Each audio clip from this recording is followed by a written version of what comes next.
Good morning everyone, welcome to yet another session of weekly roundup. Myself Nilesh and I will be taking this session. In this session we will cover important development of the last week. Before we start today's session, let's see the headlines of the last week. In this session we will cover 5 main news, 1 personality news and 7 quick updates. In main news, first main news will be about central bank digital currencies. Then second main news is about India AI Impact Summit 2026. Then third main news is about India and France upgrading ties to the special global strategic partnership. Fourth main news is about freebies culture in India. And fifth main news is about Gaganyaan Mission. In personality in news, we will cover Ramakrishna Paramahansa. So without wasting many time, let's dive into first main news of the day. So first main news of the day is about Union government have launched CBDC based digital food coupons pilot project, and this topic is very important for GS paper 2, that is government policies and interventions for the development in the various sectors. So what is the development? As we already discussed, the government have introduced central bank digital currency in the public distribution system, and its aim is to ensure transparency, efficiency and beneficiary empowerment. We will see how it will happen in the course of the discussion.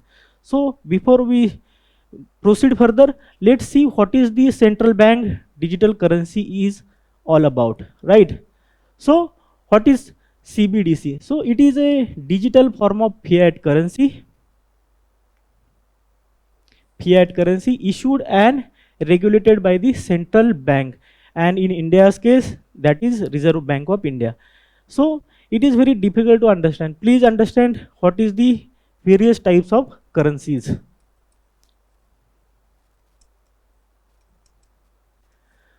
When your grandfather was there, he was used to use paper currency or the metal currency, right? All of us have also seen the paper currency, that is our bank notes. So in that time the normal course of transaction was through the paper currency. Then in our father generation they started using plastic currency. And what is plastic currency? Generally debit card, then credit card, all those kind of systems are generally called as plastic currency. Then in our elder generation time they started using UPI, mobile money.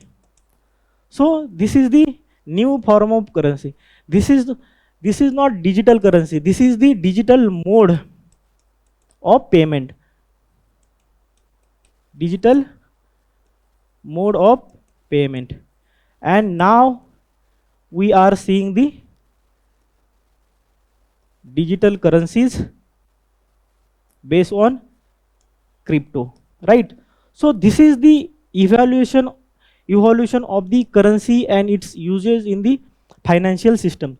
So we are actually interested in the digital currencies. So this is the brief about the digital currency.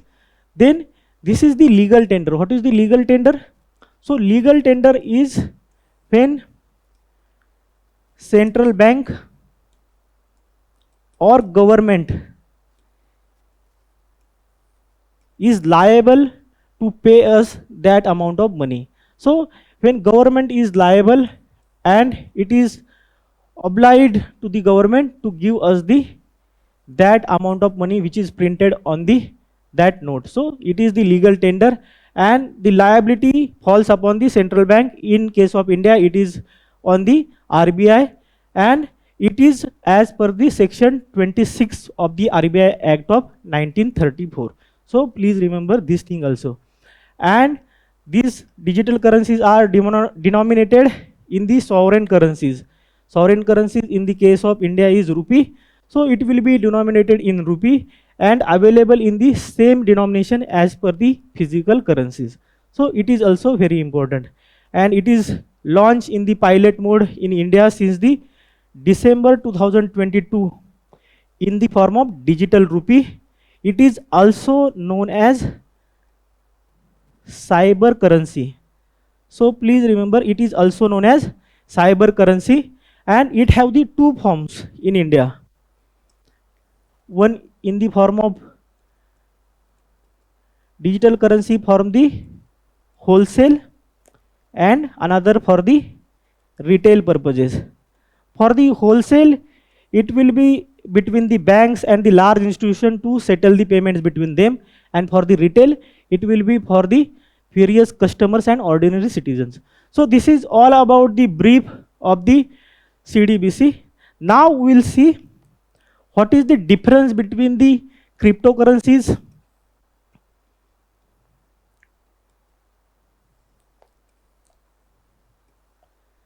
CDBC,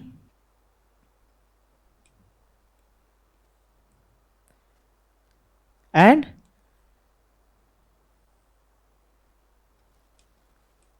virtual currencies. So there are different types of digital currencies. That is, one is the cryptocurrency, as we already know. Then there is CDBC, and then there are virtual currencies. What are the virtual currencies?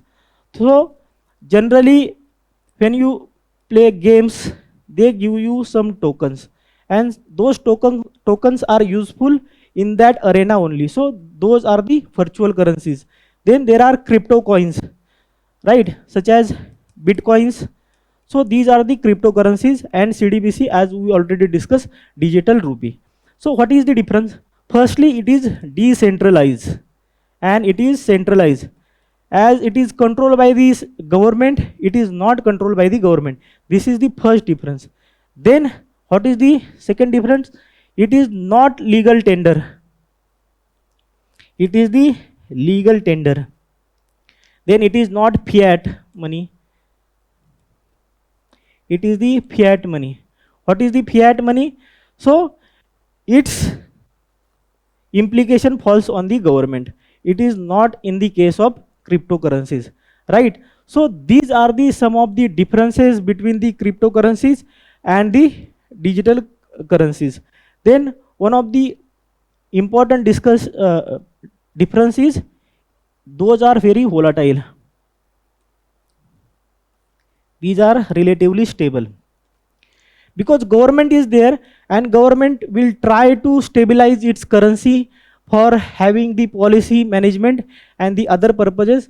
In cryptocurrency, these are actually traded and their prices fluctuate on various things. So that is why these are the very volatile things, and CDBC are generally very stable. So these are the some of the difference. Then there is another form of currency, that is stable coins. And what is the difference between the stable coins and all these currencies?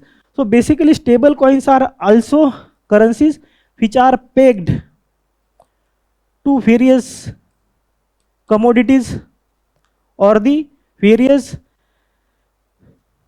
currencies. For example, dollar, and in the case of commodities, for example, gold prices. So this is the difference. And stable coins can be by the government or by the private sector. So these are the some of the differences and the various categories of the digital currency. I hope it is clear to you. Now we'll see next part of the discussion, and next part of the discussion is what is the significance of these digital currencies. So first significance is financial inclusion, right? So this provides digital payment access to the underbanked or the non-bank populations in India and enables direct transfer, and it also reduces the corruption, because these currencies cannot be transferred to anyone. It can be transferred and used by the beneficiary only, right? So this is the one thing. Then it will increase the transparency and the leak proof transaction, because these currencies are actually for the various purposes, and that purpose can be defined while issuing the currency. That is the one thing. It helps in tracing and also reduce the corruption, also reduce the tax evasion and subsidy leakage. Then these currencies are programmable payments. What does it mean? Basically, when we are issuing that currency, the currency can be programmed, such as, for example, in the case of PDS, what will happen? So when beneficiary is given this currency can be monetized only at the PDS shop, and there will be QR code, and that scanner only can be used to monetize this currency. So this is the one of the important benefits. If we want to have the money used in the health sector, we can give the digital currency to the beneficiary, so that money will not be used by the head of the family to purchase the liquor, for example. So this is very important revolutionary step regarding the digital currency. And in conclusion, we can say that combining the technological efficiency and social equity, programmable digital currency can be game changer for the country. So this is about the significance of the CDBC. Now we'll see about the pilot, which is the important development in this case. And about this pilot, it is the programmable digital rupee is credited directly in the beneficiary digital wallets, and those can be used only for purchasing entitled food grains at the fair price shops, as we already discussed through the QR code or the coupons code. So this is one of the very important thing. And then this system enables the real-time, secure and traceable transaction, eliminating the repeated biometric authentication, reduce leakages and strengthen the last mile connectivity. Regarding this, one of the important fact you should remember that Bahamas is the first country to issue the CDBC, and the name of the digital currency is sand dollar. So please remember that question can be asked, which is the country? So country is the Bahamas, and their digital currency is known as sand dollar, and it was issued in 2020. So this is all about the central bank digital currency and its importance and significance. Now we'll see relevant question about it. So what is the relevant question? First question is about central bank digital currency. Consider the following statement, and the statement is that it is possible to make payments in the digital currency without using the US dollar or the SWIFT system. So there is no need of intermediary for the digital currency. So that is why this statement is correct. Then see the second statement.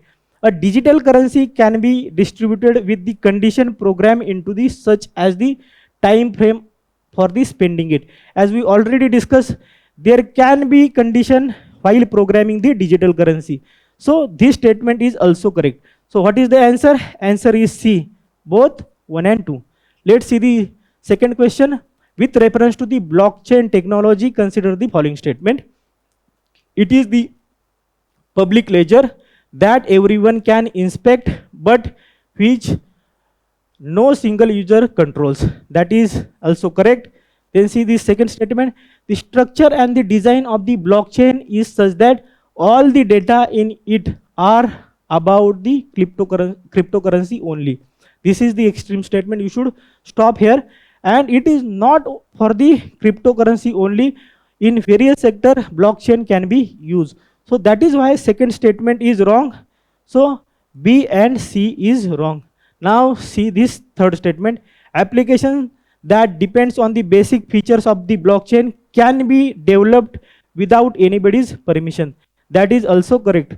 So what is the answer? Answer is D, 1 and 3 only. So this is all about the first news. Now we will see the second news of the day. So second main news of the day is about India AI Impact Summit 2026, which began in the New Delhi. This topic is very important for GS paper 3, that is awareness in the field of IT, space, computer, robotics and nanotechnology. So what is the background? As we already discussed, so India have organized the multilateral AI gathering, and this is the first type of gathering which is organized by the Global South. Previously, India have co-hosted AI summit with the France in 2025, and the question was also asked regarding it in the UPSC, right? But this time India have organized this summit by itself. So this summit was very popular for various reasons and various announcement, and there were some issues such as Galgotia University uh, portrayed a robot which was not developed by itself. Then there were issues regarding the blockade and all kind of things, but those things are not important for us. For us important is what are the development and what are the announcement made in the summit. So we'll concentrate our discussion on those aspect only, right? So before we discuss those aspects, let's see what is the agenda of the summit. So there were three sutras which were shaping the sustainable AI future, which was highlighted in the summit. And which are those three sutras? So those three sutras are people, and it about the diversity and inclusivity of the AI and people in the AI. Then secondly, it is talking about the planet and environmental conservation and sustainability, as AI is one of the important sector which is emitting the large scale carbon dioxide in the environment, right? And then third aspect is progress, as we are seeing the industrial revolution 4.0 is revolving around robotics, AI, and all kind of technologies, and that is why this progress should be equitable and should be shared with the all aspect and the all spheres of society and the country. So this is the three sutras. Now we'll see 7 chakras which were discussed in this summit. And which are those 7 chakras? Please remember these chakras. The first chakra is inclusion for the social empowerment. Second chakra is about human capital. Then third chakra is about efficiency, innovation, and resilience. Fourth chakra is democratization of the AI. Then fifth chakra is about the AI for the economic development and the social good. And sixth chakra is about the scientific development. And seventh chakra is about safe and trusted AI system. So these are the three sutras and 7 chakras which were emphasized by the summit. Now we'll see key features of the summit. So what is the theme? Please remember this theme is Sarvajanay Hitay and Sarvajanay Sukhay, which means welfare of all and happiness for the all, right? What is the objective? So the objective is to translate global AI deliberation into actionable development outcomes. That is the first thing. Then to strengthen the global collaboration, promote responsible and ethical AI, and accelerate AI adoption and the position India as the global hub for the AI. So these are the objective and foundational pillars, as we already discussed, 3 sutras and 7 chakras as we already discussed. So these are the key features of the summit. Now we'll see what are the flagship events which were also organized in the summit. So the first is about the global impact challenges to identify scalable development oriented AI solutions. And first is AI for all, to identify AI solution for what? Potential for the large scale impact in the socio-economic sphere of the society, right? And it is with the partnership with the Startup India. Then there is AI by her, and as the name suggests, AI by her, which means the promoting the woman-led innovation in the AI. And this is with the Niti Aayog's Women Entrepreneurship Platform, right?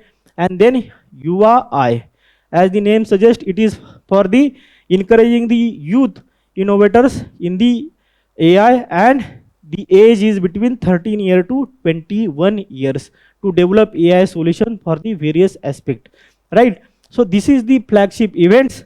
Now we will see various outcomes and initiatives announced in the summit. So first outcome is Sahi and Bodh initiative related to health initiatives, right? What is the Sahi? Sahi means the strategy for the artificial intelligence in the healthcare for India. And Then what is the both? Both is benchmarking open data platform for the health AI. And what is the purpose of the benchmarking? So it will benchmark various AI in the healthcare sectors, and by that way consumer will have the informed decision, and while doing it, it will also preserve the privacy, and it will also give the important results for the real life health data without sharing the underlying database. That are the two various important initiative regarding the AI in the healthcare sector. Then India unveiled 3 sovereign AI models. Before we discuss those 3 sovereign models, India also announced 20,000 new GPUs. So what GPUs? So graphics processing units. These are like your CPUs, but for the AI, the capacity is huge, and that is called as GPUs. And India already have 37,000 GPUs, and 20,000 more GPUs will be added. And by that way, India will have the more infrastructure and capacity to build its own sovereign AI models. And now we'll see what are those 3 models which were announced. The first is about Servom AI, and it have announced 2 LLM, large language models. In previous discussion, before 2-3 lectures, we have also discussed the small language models, but in this case, Servom AI will develop the 2 large language models, and then there will be a text to speech model that will be called as Vachan, and it will be by the Gaganyaan AI. And then third is the Param 2, that will be 17 billion parameters. What is 17 billion parameters? As we already know, in the large language models, these parameters are more than 100 to even the trillion parameters, right? In the small language models, these parameters are between million to billion. So this is the small language model, and it will be having 17 billion parameters. So this is the difference between this small language model and large language model. And Param 2 will be the small language model, and it will be a multilingual foundational model developed by the Bharat Gen. This is the government initiative. So this is also important. Then India also announced Mano framework. And what is the Mano framework? Mano framework is for the moral and ethical. Then A is for the accountable governance. Then N for the national sovereignty. Then A for the accessibility, and V for the valid and the legitimate systems. So this is the Mano. Then India also announced the International Solar Alliance led global AI for the energy missions. And then India also announced the New Delhi Frontier AI Impact Commitments, and they are talking about the inclusivity of the AI, and it is also talking about the strengthening multilingual and contextual understanding of the AI in the masses. So these are the initiatives which are important for you. So please remember these initiatives instead of the various controversies around the summit. Now we'll see more multilingual AI forums which are also important for you. The first is Global Partnership on AI, GPAI. Please remember this, and it is integrated partnership bringing together the OECD members. These are the 34 member countries, generally Western countries. India is not part of this. Please remember, India is not part of OECD members, and GPAI countries to advance the human-centric and trustworthy AI, right? So it is the 29 member countries, so all OECD members are not part, and India is the founding member. So India is the founding member of this GPAI, but it is not part of the OECD. Please remember this fact. This is very important. Then secondly, UK AI Safety Summit, and it is the Bladsley Declaration, which is very important, and it is focusing on the managing the risk from the frontier AI. Please remember this. And this summit established the shared safety understanding among the 29 nations and the EU including India. So India is the part of this AI, UK AI Safety Summit, and then there is G7 Hiroshima AI Progress, and it is the G7 led initiative to promote the guardrails and the code of conduct for advanced AI systems globally. So this is about the other initiatives in the world about the AI and its governance. Now we'll see relevant question about the AI. So the first question is from the 2022 regarding the artificial intelligence and what artificial intelligence can do. Firstly, it is saying that it will bring down the electricity consumption in the industrial units. It can, because it will help us by giving the suggestion to reduce the electricity consumption. Then create meaningful short stories and songs. So now AI can generate the meaningful short stories and songs. But this question was in 2022, and then it was not possible for the AI. So second option was wrong in that context. Disease diagnostic is possible. Text to speech conversion is possible, as we already discussed. And wireless transmission of the electricity. So it is not possible even today. So what is the answer? 1, 3 and 4. So answer is B. So this is the question. In today's context, the second option is also correct. So this is about the MCQ. Now see the mains question. It was asked in the 2023, and question is introduce the concept of the artificial intelligence. How does AI help clinical diagnostic? Do you perceive any threat to the privacy of the individual in the use of AI in the healthcare sector? So we can discuss various initiatives such as both in this, and you can write that the ethical AI can actually solve the problems in the healthcare sector without compromising the privacy. On that line, you can give the answer. So this is all about the second main news. Now we'll see the third main news of the day.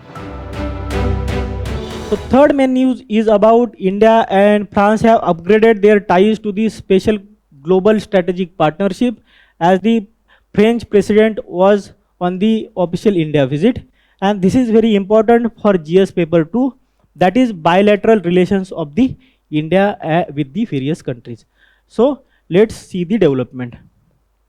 As we already discussed, so French president was on the official India visit, and it resulted in 21 important outcomes in the areas from the defense to the critical minerals. So France is very trusted partner of India, and that is why this is very important, significant development for the India also. So let's see what are the various outcomes in this summit. Before that, we should understand if IR is a WhatsApp group, for example, and various countries are their members. So we block some of the contacts, and those are not very convenient countries for us. Then we can have the chat with some countries, and there are very few contacts which we actually pin and can contact in various difficult scenarios. So France is India's such friend where India can rely, because France have supported us in various aspects. It have always supported UNSC membership of India. It is very important defense partner of India, and it have also supported the nuclear program of India from the initial stages. So that in that context, France is very important partner of the India. Now we will see the key outcomes in the India-France summit recently. So in the field of defense and security, first is about the H-125 helicopter final assembly, and those helicopters will be assembled in the Vemagal in the Karnataka, and H-125 are the light utility single engine helicopters of the Airbus, and these are the only helicopters which have landed on the summit of Mount Everest. Please remember this fact. Then they also signed the joint venture between the Bharat Electrical and the Safran to produce the Hammer missiles. So Hammer missiles were in news, because India used hammer missiles in the Operation Sindoor recently, and that is why hammer missiles are very important. What are the hammer missiles? So it is highly agile modular munition extended range. So what is the modular munition? So this munition can be changed or alter, right? So these are the hammer, and it is the smart precision guided air to ground systems, right? Because these are fired from the aircrafts, and it is adaptable for the Rafale and also for the Tejas aircrafts. So this is about the hammer. Then in the field of technology and innovation cooperation, we have launched the India France Year of Innovation 2026, and also India France Innovation Network. Please remember this fact also. This year, the question was asked between the India and Africa technology cooperation. So a specific topic can be asked from the topic, and in that context, please remember these facts. Then there will be constitution of the Joint Advanced Technology Development Group and Indo-French Center for the Digital Sciences and the Technology, right? Then there is one important aspect for the health, Indo-French Center for the AI in Health, and it will be launched in the AIMS, New Delhi, right? So these are the key outcomes. There are also other key outcomes, and it is related to critical minerals and the energy cooperation. And what is the development? So they have given the joint declaration on the cooperation in the critical minerals to ensure the diversified and the resilient supply chains, which is largely dominated by the China today. Then they have also agreed to deepen the cooperation in the large nuclear power projects. Please remember that, including the Jaitapur, which is the important project between India and France, and Jaitapur is in Maharashtra, Konkan region. So please remember this also. Then they will also cooperate on the small modular reactors. And what is the small modular reactors? So reactors which will generate energy below the 300 megawatt are called as the small modular reactors and advanced modular reactors. So this is also very important. And regarding the trade and economic cooperation, so they will amend the double tax avoidance agreement between the India and France. And then there are other sectors also, such as startup, health, renewable energy, skilling and mobility. So these are the various aspects where we will be having the cooperation with the France in the upcoming years. Right, now we'll see about the France. So please see, so this is the France, and which are the neighboring countries? So Belgium, Luxembourg and Germany.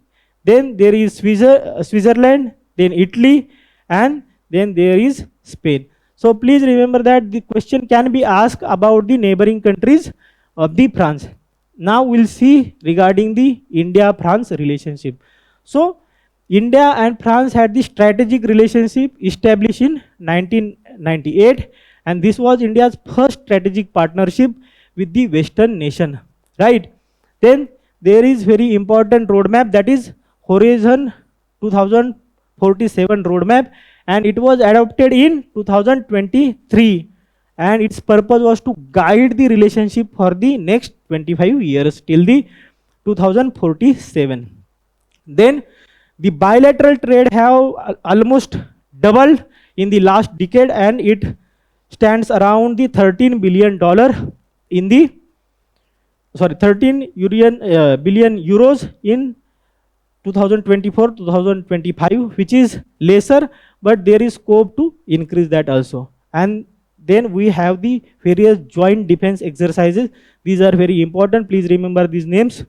So Shakti for the army, then Garuda for the air force, and Varuna for the navy. So this is about the third main news. Now we'll see various questions asked in the UPSC. So please see this statement. The International Solar Alliance was launched at the United Nations Climate Change Conference in 2015.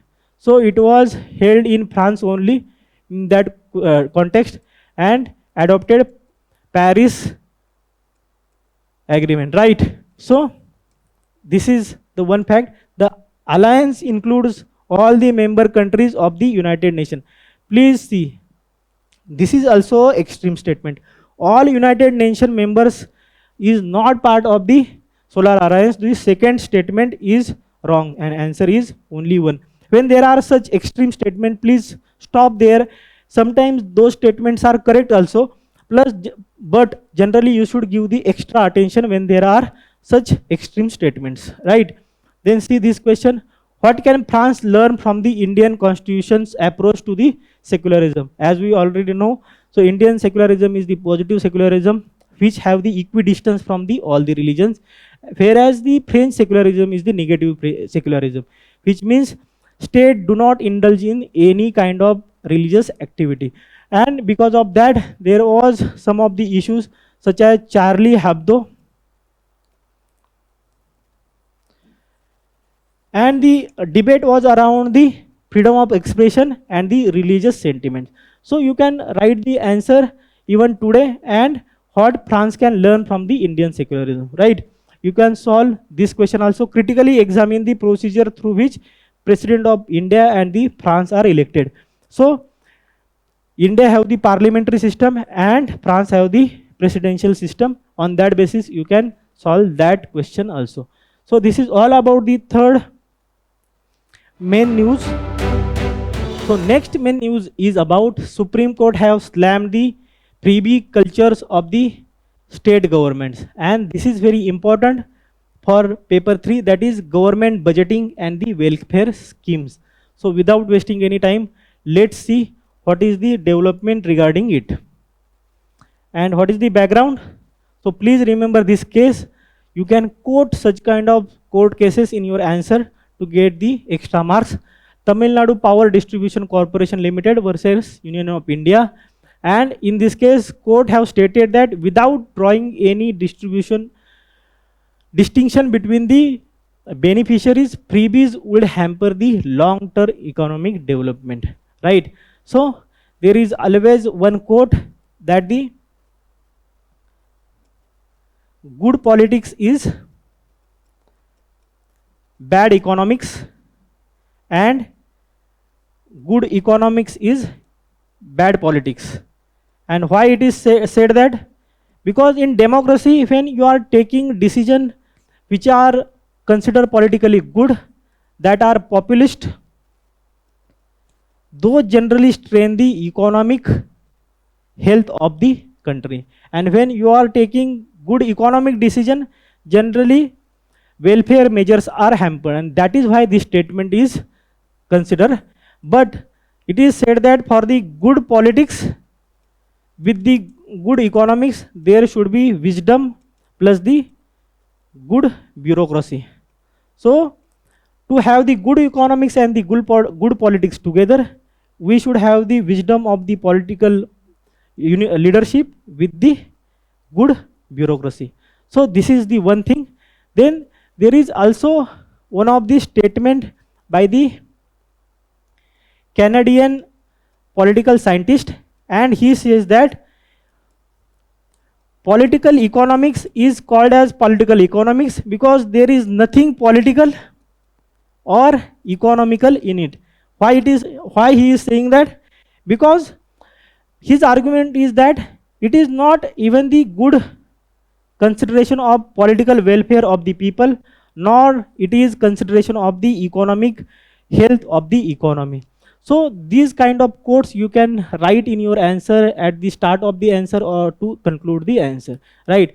While concluding the answer, please remember that there should be always an optimistic view like this.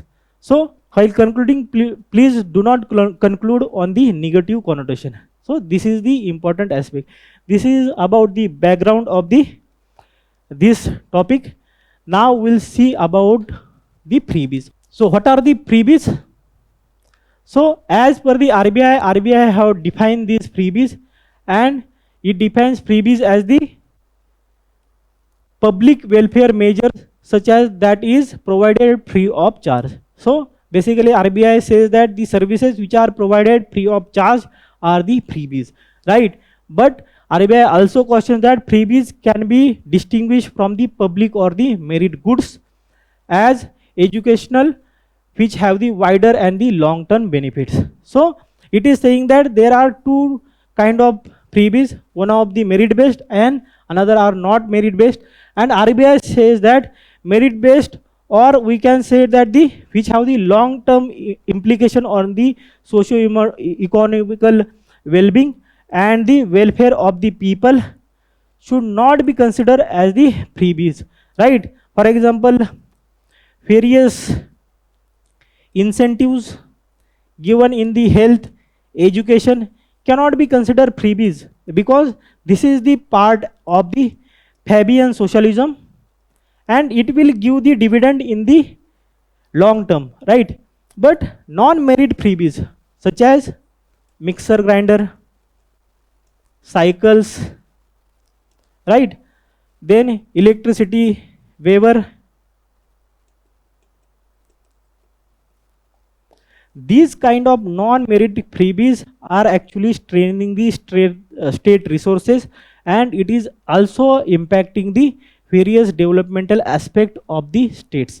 So this is about the freebies, right? In this context, please remember one of the fact that from 2018, these freebies have been increased substantially. In 2018, 21 major states actually contributed only 3% to the direct benefit transfer or the direct cash transfer. Direct cash transfer not aligned to any scheme was the 3%, but this have been increased to 20% in 2024. So there is huge substantial increase in the direct cash transfer, right? And because of that, there is impact on the social welfare such as education, health, and their contribution have reduced from 17% to 13%. So please remember that because there is direct cash transfer and we don't know this cash can be used for the various activities by the family member and the head of the family, for example purchasing liquor and whatnot things. But these social welfare measures such as health, education have been impacted and their share in the state budgets of the 21 larger states have been decreased from the 2018 to 2024, and this is almost around the 17% to 13%. This data have been from the Finance Commission report, 16th Finance Commission report. So you can quote such kind of data in your examples and your points. So this is about the freebies, right? Now we'll see concern related to freebies and their impact on the state exchequer. First thing is the financial burden. As we already discussed one of the things, then please see that the fiscal deficit of the state have rose from the 2.6% of the GDP to almost 3.2% in the financial year 2025 as per the economic survey. And this subsidy have been increased to almost 1.9 lakh crores. So this is almost the 50% increase of the subsidy in the direct cash transfer. So this is huge numbers in the context of the state GDPs. Secondly, it is also talking about its implication on the revenue and capital expenditure, because almost 65% of the state revenue budget is going for the salaries, interest payment, and this direct cash transfers. So almost 65% of the revenue budget is going into salaries, interest payment, pensions, and the direct cash transfer. Then state will not have the sufficient money for the developmental and other activities which are very important for the country's development overall. This is one of the aspect, then it also derails the development. So instead of investing in the infrastructure and the job creation, the money is spent on the short term gains. This is also highlighted by the economic survey. And we have also given this example regarding the revenue expenditure of the state and this large scale increase in the cash transfer. That is the second aspect. Then it also undermines the sustainability. So for example, CAG report has suggested that free electricity in the Punjab have given rise to the groundwater depletion, because there is no need to pay the electricity charges. The motors are continuously going on and it is impacting the groundwater levels in the Punjab, as CAG observed the Punjab case and given this consideration. And that is why it is also affecting the environment of the country. Then it also weakens the institution. For example, loan waivers and the free power weakens the banks and the discoms, right? In 2015, there was one scheme that is called as Uday scheme for the revival of the discoms, because almost all the discoms in the India were the loss making, and the main reason for that was the free electricity provided by the state, and state were not giving the money to the discoms. So these are the various implications because of the freebies given to the various sectors, and because states such as Bihar, Chhattisgarh, Maharashtra, Rajasthan, and even the Tamil Nadu in the recent case are giving the freebies to get the votes of the populace, and that is not one good thing for the Indian politics. So this is all about the concern regarding the freebies and their implication on the development aspect of the state. Then there are some of the way forward to tackle these problems. And what are the way forwards? So in the case of Subramaniam Balaji versus Tamil Nadu, this is the case of 2013. Please remember this case also. And Supreme Court said that their state should work to open the avenues of employment, which means the welfare, instead of giving the freebies to the populace which don't understand how to utilize that way. Which means it is saying that don't give fish, but teach them how to catch the fish. That is the underlying theme of it. And this judgment also stated that freebies cannot be considered as the bribery or the corruption, right? And court cannot tell government how to spend the public money. However, still Supreme Court give the direction which was not compulsory on the states. So this is the one factor. Then Election Commission of India have also given some of the orders, one in 2014 and secondly in 2022, and it have required political parties to explain the rationale and the funding mechanism behind their announcement and promises regarding the direct cash transfers, right? There was huge cry by the opposition parties regarding the 2022 circular, because Election Commission told them to give it in writing to the Election Commission of India that how this scheme will be fulfilled, right? So this is the second aspect. Then economic survey this year also have given some of the suggestion, and one of the suggestion is that deliver more durable gains in the income and productivity than the ever expanding set of open-ended transfer. And it have given few example. You can quote these example. These are the best practices in the world. So first is the cash transfer linked to the school attendance and the health checkups, such as, so it is in Mexico, Progresia, and then there is Brazil's Bolsa Familia. So these two schemes have given the cash linked to the various schemes or the social parameters. Also, we just discussed the digital currencies which can be used and programmed according to the various programs and intended benefits. So you can also use the technology in this field also. Then there should be sunset clause. So as it have given the example of Philippines Pantavid Pamilyang Filipino program. And what is this program? So it gives 7-year financial assistance to the poorest of the poor families, but it have the sunset clause of the 7 years. For the 7 years that assistance will be given, after that government will stop that assistance. So these are the some of the way forwards to stop the freebies and also not affect the social and economic development of the country. Now we'll see the previous year question regarding the freebies. So first question is the from 2018, and it is saying that fiscal responsibility and budget management FRBM review committee report has recommended debt to GDP ratio of 60% for the general government by 2023, comprising 40% for the central government and 20% by the state government. This is correct, right? So this is correct. FRBM committee actually gave this recommendation. You can also give this as the one point in the way forward. Secondly, central government has domestic liabilities of 21% of the GDP as compared to the 49% of the GDP of the state government. So this is not correct. It is around 45%.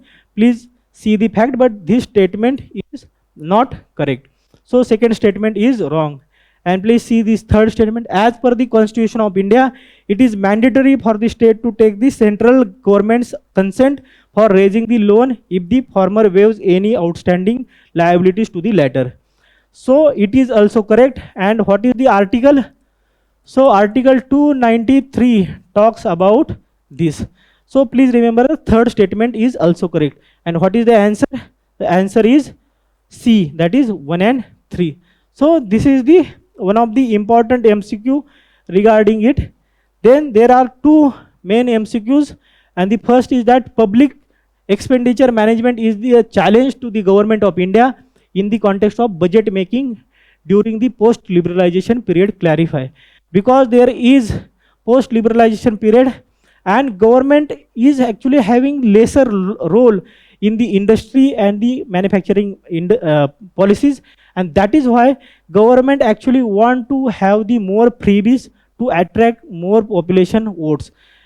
Previously what used to happen, government used to generate more public sector jobs, and by that way it was more relevant. But now there will be less avenues, and instead of investing in the welfare socio-economic measures, government is actually tending to give the direct money to the populace and get votes. So you have to give some of the limitation, and you have to also give some of the positive, that government now will have the more avenues of the revenue and have the larger budget. So as we already discussed, the good politics with the wisdom plus the good bureaucracy with the policies can actually have the good politics with the good economics, right? So this is the one. Then see this question, discuss the role of Election Commission of India in the light of the evolution of the Model Code of Conduct. And in this thing, you can give some of the points of the Model Code of Conduct and also write some of the lacunas and what are the steps or what should be the steps taken to increase and strengthen the Model Code of Conduct, right? So this is all about this main news. Now we'll see next main news of the day. So next main news of the day is about the successful qualification test for the Gaganyaan drug parachute, and this is very important for GS paper 3, that is awareness in the field of space and the other technological achievements by the India, right? So as we already discussed, this test was conducted by the DRDO with the help of ISRO and the Aerial Delivery Research and Development Establishment, right? And this test proves that the India's expertise in designing and manufacturing of the high strength ribbon parachutes. So this is about the background. Now we'll see about the Gaganyaan mission, right? So what is the objective of the Gaganyaan mission? As we already know, so it wants to demonstration of the humans space flight capability by launching the crew of 3 members. Please remember, 3 members to low Earth orbit. So low Earth orbit of around 400 km for the 3 days and bringing them back safely to the Earth by landing in the Indian Ocean, right? So this is about the objective. Now we will see the various components of the Gaganyaan mission. So recently UPSC asked about the Chandrayaan Mission 3 and its components. So in that context, it becomes very important. So what are the various components? So first is that the human rated launch vehicle, that is HLVM 3 and formerly known as the GSLV MK3. So generally GSLV is the powerful launch vehicle, generally launching the geostationary satellites, but in this case the weight is very huge, and that is why GSLV will be used, and it is the 3-stage rocket. And what are those stages? In first stage there will be 2 solid fuel boosters. Please remember, first stage will be solid fuel boosters strapped to the rocket core. Then in the second stage, power by the 2 liquid fuel cluster Vikas 2 engines. Please remember the Vikas 2 engine, and it will be having the liquid fuel. And this third stage, which is the CE20 indigenous cryogenic engine. And what is the cryogenic engine? So it is using the liquid hydrogen and the liquid oxygen as the fuels, and it creates the energy. So these are the 3 stages of the rocket. Now we'll see other components also. It will also have the orbital modules, and orbital modules will have the 2 main parts. And which are those 2 parts? First is the crew module, and it will include the environmental control and the life support system, right, and parachute. So here we have given this thing. So it is the first stage, liquid propulsion. Then this is the second stage, that is the liquid stage, and this is the third stage, that is the cryogenic stage. And then this is the orbital module, and this is the crew escape system. We'll see what is the crew escape system. Then in the orbital module, the second thing is service modules, and in the service module there will be different propulsion system, power and thermal radiators, and the water and oxygen tanks. So that is the part of the orbital module. And then there is crew escape system. And why crew escape system? If this mission fails, then it will safely help to save the astronauts from the any harm. So this is the crew escape system, and it is the safety mechanism. So this is all about it. You can draw the rough diagram while discussing it. So this is about the various components of the mission. Now we'll see UPSC question asked regarding it. And what are these UPSC questions? With reference to India's satellite launch vehicles. So first is that PSLV launch satellite useful for the Earth resource monitoring, whereas the GSLVs are designed mainly to launch the communication satellite, as we already discussed. It is true. And then satellite launched by the PSLV appears to remain permanently fixed. No. So generally geostationary satellite GSLV is launched by the GSLV, and geostationary satellites generally appears to remain the permanently fixed, but these are not fixed actually. But because their height is so long, 36,000 kilometers, they appear to be fixed at one place, and it is not by the PSLV. So second statement is wrong, and that is why answer is 1 only. Then see this question. What is the main task of the India's third moon mission, which could not be achieved in the earlier mission? List the countries that have achieved this task and introduce the subsystem in the spacecraft launch, and explain the role of the virtual landing control centers at the Vikram Sarabhai Space Center, which contributed to the successful launch from the Sriharikota. So one of the aspect was to various subsystems, Vikram lander and all those things you had to discuss in this. So that is why we have discussed the various components of the Gaganyaan mission here. So this is all about the fifth main news. You can solve this question also for your practice. I have given this question, and please try to solve that question also. Then there is another question I have given. Please try to solve this question at home, and one main question also. So this is all about the main news. Now we'll see the personality in news of the day. So the personality in the news of this week is the Ramakrishna Paramahansa. And why it is in news? Because government celebrated his birth anniversary recently. Right. Now we'll see about the Ramakrishna Paramahansa. So his birth name was Gangadhar Chattopadhyay. Please remember this. And he was born in the Bengal presidency in the poor Bengali Brahmin family in the Hooghly. Right. And he had very little formal education and only knew the Bengali language. So this is the basic information. Now we'll see his contribution.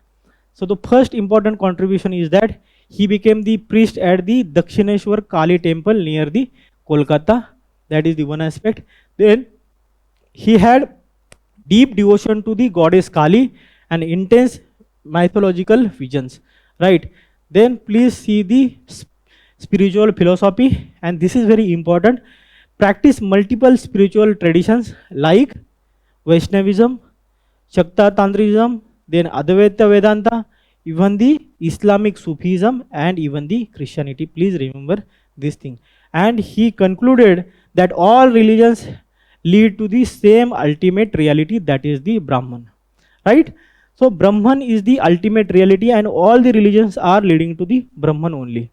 And his chief disciples, as we already know, is the Swami Vivekananda, also known as Narendranath Datta, previously becoming the Swami Vivekananda, right? And he inspired the establishment of Ramakrishna Mutt and the Ramakrishna Mission, which is very important in the social sphere of the Indian society. So this is about the personality in news. Now we'll see important quick updates of the week. So first quick update of this week is All Chiki script. And what is the development? So President of India have inaugurated the centenary celebrations of the All Chiki script. And what is the All Chiki script? So it was developed in 1925 by the Raghunath Murmu, especially for the Santhali language. And before this script, the translation Santhali from the oral to the written tradition was done using the Roman, Bengali, Odia and Devanagari script. So there was no script to the Santhali, and that is why this script was developed. And about the Santhali language, so it belongs to the Austro-Asiatic language family and generally spoken in the Jharkhand, Odisha, West Bengal, Assam, Bihar and some part of Nepal and Bangladesh also, right? And included the 8th schedule via 92nd Constitution Amendment Act of 2003. So please remember that. So there are 22 languages in the 8th schedule. So this is all about the first quick update. Now we'll see the second quick update of the day. And the second quick update of the day is about the default loss guarantees. And what is the development? So RBI have restored the DLGs for the non-banking financial companies who can now factor in the DLGs when setting aside the buffers for the potential loan losses. We'll see what is the DLGs. So what are the DLGs? So these are the contractual arrangements between the regulated entity and the eligible third party, where the third party guarantees compensation for the losses due to the borrower's default to regulated entity. In this case, regulated entity, the NBFC, even banks, and this is a kind of insurance. So what they do? So they insure these money or the loans given to the third parties, and then they will get some money back when there is default. But please remember, there is cap on the default loss guarantees, and regulated entity ensure that total amount of the DLG cover on any outstanding portfolio shall be not exceed 5% of the amount of the loan portfolio. And why there is limit on that thing? Please remember that if all the lending money is insured by these non-banking financial companies, then there will be no incentive to non-banking financial companies to have the scrutiny or take the judicious decisions regarding the giving money to the various borrowers. And that is why to have the stakes of these non-banking financial companies or other regulated entities, there is limit that only 5% can be actually cover under the default loss guarantee. So this is about the second quick update. Now we'll see the third quick update of the day. And the third quick update of the day is regarding the Kamla hydroelectric project. And what is the development? So expert appraisal committee EAC of the Union Ministry of the Environment have recommended the clearance for the construction of the Kamla hydroelectric project in the Arunachal Pradesh. The question can be asked where it is situated. So it will be situated in the Arunachal Pradesh. Now we'll see about the Kamla hydroelectric project. So it is the multi-purpose project with the twin objective, that is power generation and the flood moderation, right? And it is proposed by the National Hydroelectric Power Corporation Limited. What is the location? The project is located on the river Kamla, a major right bank tributary of the Subansiri river in the lower Subansiri district of the Arunachal Pradesh. And please remember that Subansiri river is the tributary of the mighty Brahmaputra river. So Subansiri river is the tributary of the Brahmaputra and Kamla is the tributary of the Subansiri river, right? Then total installed capacity of this project is around 1800 megawatt, right? So this is all about the Kamla hydroelectric project and relevant development. Now we'll see the next quick update of the day. And what is the next quick update of the day? Next quick update of the day is about the net neutrality. And what is the development? So Indian telecom operators are urging to the try to update the 2016 net neutrality regulations to permit the 5G network slicing for premium services. We'll see what is the network slicing. So what is the network slicing? So network slicing is something which creates virtual networks on the single physical infrastructure. Each slice works like its own separate network and can have the different performances. So basically, if this area have the 5G connection, so it will have the 1, 2, 3 network slices, and all the network will be having the different speed and the various services according to the slice, and it is against the data neutrality, net neutrality. We will see what is the net neutrality. So net neutrality is a principle of state that internet users should be able to access all content on the internet without being discriminated by the telecom services provider. So please remember the telecom service providers' duty is to provide the internet services. They cannot determine that which site or which application and speed we can watch, right? So they should only provide us the internet, and there should not have any possibility them controlling the speed for the various applications or the services in the particular sector, right? That is the net neutrality. And what are the components? So all websites and applications should be treated equally. All applications should be allowed to be access the same internet speed, and all applications should be accessible to all at the same cost. So this is about the net neutrality. Now we'll see the next quick update of the day. So next quick update of the day is regarding the Strait of Hormuz. And what is the development? So Iran closed the Strait of Hormuz for several hours for the various drills amid the talks with the US, right?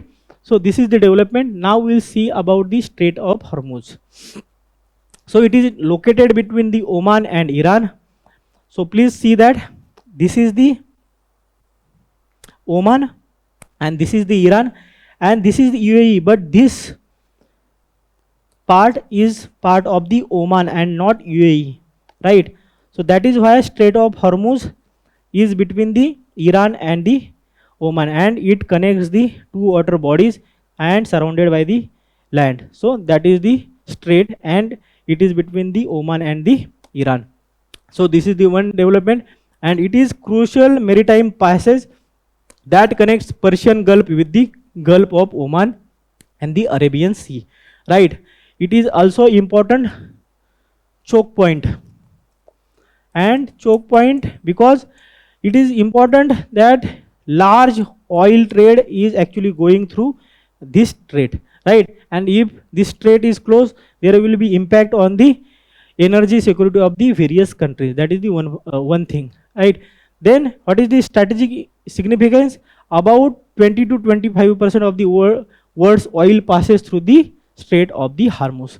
There is another choke point near the Andaman and Nicobar, and please give the name of that choke point in the comment section. So this is about the quick update.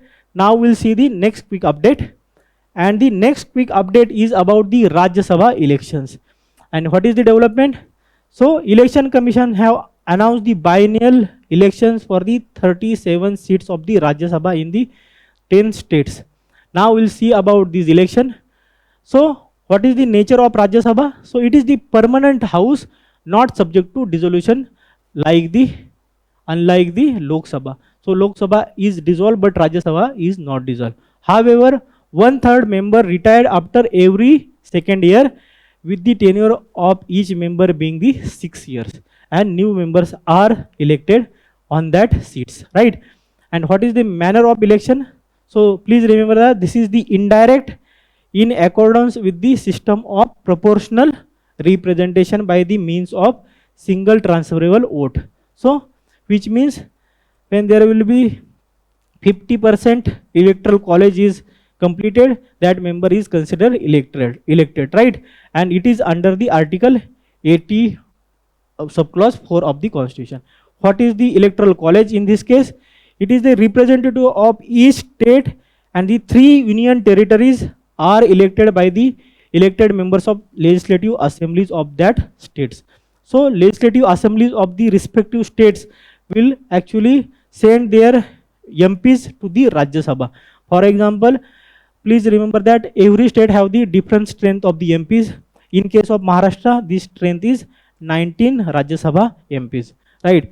And for 3 UTs, that is National Capital Territory of the Delhi, then Pondicherry and the Jammu and Kashmir, it consists of the elected members of the respective legislative assemblies, right? So this is about the Rajya Sabha election.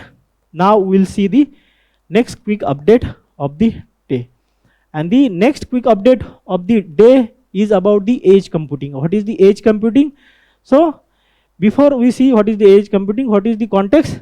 So in India AI Summit, Reliance chairperson have committed investment to fund the nationwide edge computing network.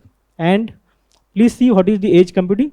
So edge computing lets services process data locally on the device and nearby servers, and only essential data is sent to the central data center, thus reducing the latency. What does it mean? For example, you have the CCTV, but CCTV will not send you every data. If there is movement in the CCTV or the area of the CCTV, only that signal will be sent to the your mobile phone, right? By that way, it will reduce the energy consumption and the internet consumption.